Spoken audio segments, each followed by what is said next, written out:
We have an NHL trade to discuss. The Flyers and the Hurricanes have gotten together, exchanging some prospects. We'll discuss the deal coming up next. So welcome back to another video here at Top Shelf Hockey. As I mentioned, we have a prospect trade involving the Hurricanes and the Flyers here today. A small trade that we didn't really see coming, but this one actually does kind of make some sense. So here is the details of the trade. The Carolina Hurricanes from the Flyers get prospect David Kase, who was a 2015 fifth-round pick. Has 3 years of pro experience in North America with 7 NHL games to his belt. He's 5'11", 169, currently been playing in the Czech Republic. And going to the Philadelphia Flyers is a 2025 fifth-round pick, as well as prospect Massimo Rizzo. Now, Rizzo is currently playing at the University of Denver, where he has for the past couple of seasons. Prior to that, he was playing in BC. I think it was the BCHL.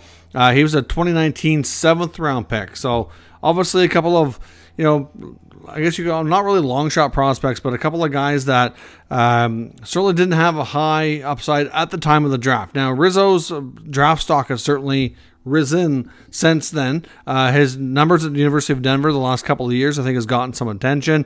For example, this past year, he put up 42 points in 38 games. The year before that, he put up 36 points in 39 games. 5'10", 172, plays center and wing.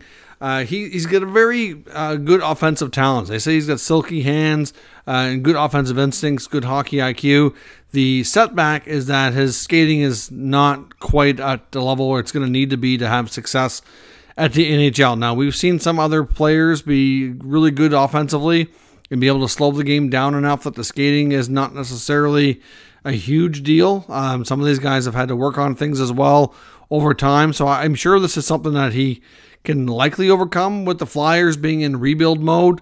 I suspect that they wanted to get this guy so that they could see, they'd have an opportunity to get him into an NHL roster sooner than later compared to most teams, given where things are at with the rebuild. Now, Massimo Rizzo has been on the Flyers' radar for a little bit of time now. Now, back the Tony DeAngelo trade that never did really come to be between Philadelphia and Carolina. I believe Rizzo was going to be the prospect going to the Flyers from Carolina for DeAngelo, should that trade have actually taken place. Now, of course, instead, it never happened, and the Flyers essentially had to buy him out, and then he signed in Carolina later as a UFA. So, ultimately, this deal comes back together.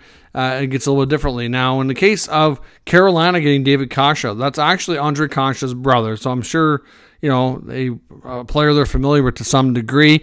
I'm not sure that he really fits into their future plans. Like, he's already come to North America, signed to ZLC with the Flyers after being drafted. He played in North America. I think it was 2017, 18, 19, I believe it was. And he spent most of that time in the American Hockey League at Lehigh Valley, got 7 NHL games. And then the last few years, he's already been back playing in the Czech Republic. So I don't think he's going to get an opportunity. I mean, maybe he does, but unlikely at this point. It was more of a case of the Flyers, if they're, with their situation with their reserve list, they probably just needed to move a contract. That's really all it probably boils down to.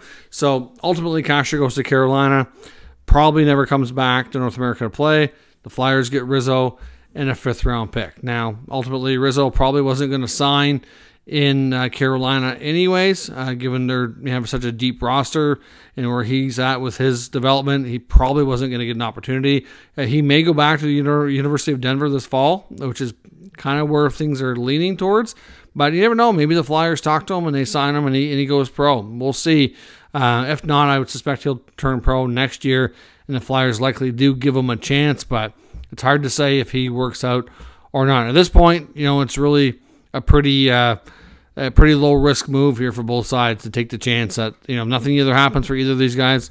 Really is no big loss on either way, but maybe they find a diamond in the rough and get a player that works out. So let me know your thoughts on this deal down in the comments, and we'll discuss further. If you're new to the channel, make sure you subscribe and stick around. We'll keep you up to date with all the news, rumors, and analysis of all 32 NHL teams. Thanks for watching, and I'll catch you next time.